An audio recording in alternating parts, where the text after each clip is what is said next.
Greetings, dear ones. I'm Kryon of Magnetic Service. This particular channel is almost exclusively for those who sit in front of me. We find ourselves almost at sunset, gazing upon the majesty of what is called Monument Valley. The majestic rocks seem to jut out of the land like they popped up with a great deal of force. It's stark beauty at its best. The land seems to whisper to us and shout at the same time of the history that has occurred here. It's beautiful. The entire group finds itself gazing upon these wonderful rocks, the majesty of the evening. It's not the only time that this will occur on this particular journey to Monument Valley. We look at many things, and I would like to open this particular channel by something my partner loves to tell his friends.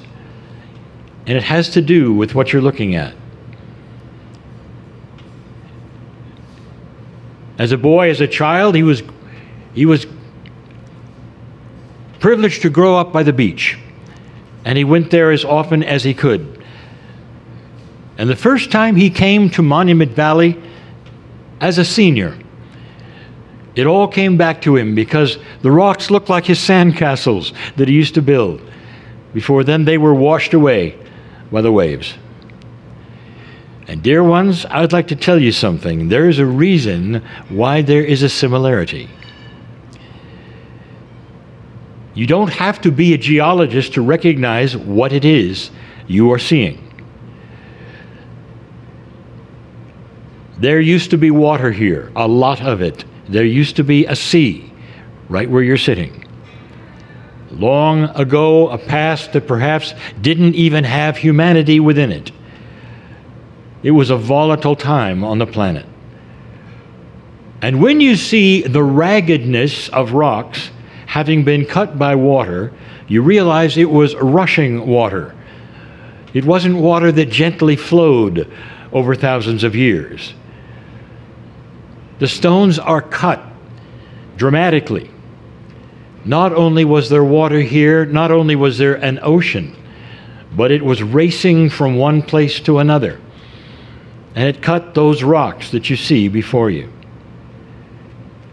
You can find seashells on the top of the plateaus. It's not a mystery to the geologist just how active this planet was in its preparation for the quietness of today. For thousands of years, this has been a quiet planet, while humanity has evolved. If anything like that took place today, you would have humanity washed away. The earth was done with the preparation for you. The ocean's in place, the land masses in place. Yes, there are still cycles of weather. You're in one of them right now. But it does not threaten you in the way that the water would have done had you been sitting here when what you see in front of you took place. I tell you an interesting, fun story perhaps of the cycles of weather that you are experiencing at the moment. The ones that you say are creating the global warming that is occurring, and that I have said it's a precursor to the global cooling that will occur. A cycle that always has occurred. If I took you to interview an indigenous of the North, they would look at you and tell you about something that you do not have today.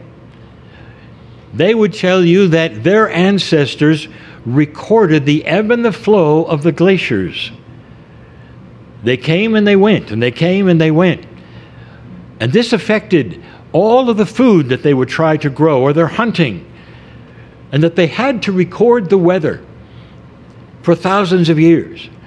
And they would look at you and say, "You mean you didn't? And now you have a cycle and you're afraid?" And they would chuckle. It's right on schedule, dear ones.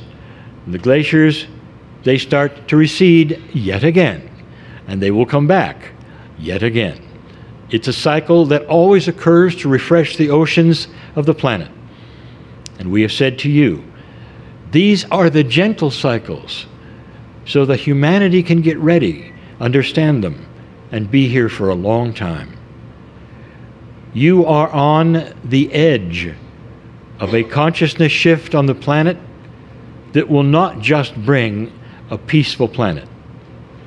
More than that, it is the beginning of a realization of a bigger truth. A truth that says that what you call God or Spirit or the creative source is inside you as well as outside you. You all know about a soul, and yet never in any of the religions that are here have you been taught that you could touch it, or that it could be part of you now, that you could access it, you could see the angelic quality within it, and you could touch the face of God. And all of what I've just said is true. This is your lineage. Those here have the opportunity to sit on the land during these 8 days and feel what I've just said to you. The opportunity to let it flow into your bodies as a truth. That is what a multidimensionality looks like, as opposed to a truth that you were taught on a piece of paper or through the verbal stories of those before you or with you. It's a truth that flows into you, that you cognize. The land knows who you are. It really does. It doesn't matter that you've never been here. The earth is one sentient being. It knows who you are. It may ask you the question, are you ready? And you may ask the question back, ready for what? And then the earth will say, ready for why you came. To sit and let us fill you up with some truths that you didn't expect, in the quietness of all that is. This is channel 1 of 8. We will look at the numerology of each channel. 1 is easy. It's new beginnings. When you combine the 1 and the 8, it is a 9. The 9 represents completion. How could you have something starting and ending at the same time? Dear ones, that's exactly what Earth is doing with the consciousness that is old and ugly and low. It is the end and completion of an old time. It is the beginning of a new time. I will introduce this to you because I wish you to ask yourself, could that be you today or now? Are you ready for the completion of something that is very old, that you were born into, that no longer serves your magnificence, and instead capture that which is very new, a new idea of who you are and why you're here? And then finally, I give this to you and all of those listening. You are so linear in all of your thoughts that you look at that which I've just said to you and you say, I wish I had known these things when I was young. And you say that because there is the perception that you won't be able to use it very much longer. Not understanding at all that what goes into you today in the learning of spirit, of the learning of the soul, of the comprehension of majestic energy goes in and stays and is reborn with you through your DNA memory in many ways the next time you arrive on this planet. What you have today, what you study today, is going to happen in a very magnificent way the next time around. It does not go away. This is the prophecy that I have been giving for the last months, to tell you that something is happening even with the system of reincarnation, based upon that which is a higher, much higher consciousness on the earth. The system is changing so that what you learn today is passed to you when you come back. Imagine for a moment, you awaken again, young, and you never have to go through any of the things you went through in this lifetime. Are you interested? Would it make a difference in how you feel about coming back? Dear ones, things are changing. You are here for reasons perhaps you don't even realize. Seeds are being planted for the growth of an ascended planet, and the plantation of the seeds is going right into you right now. Approach this week a little differently perhaps than you thought you might. Open to things you didn't expect that are beautiful, loving, and have your name on them, all of them.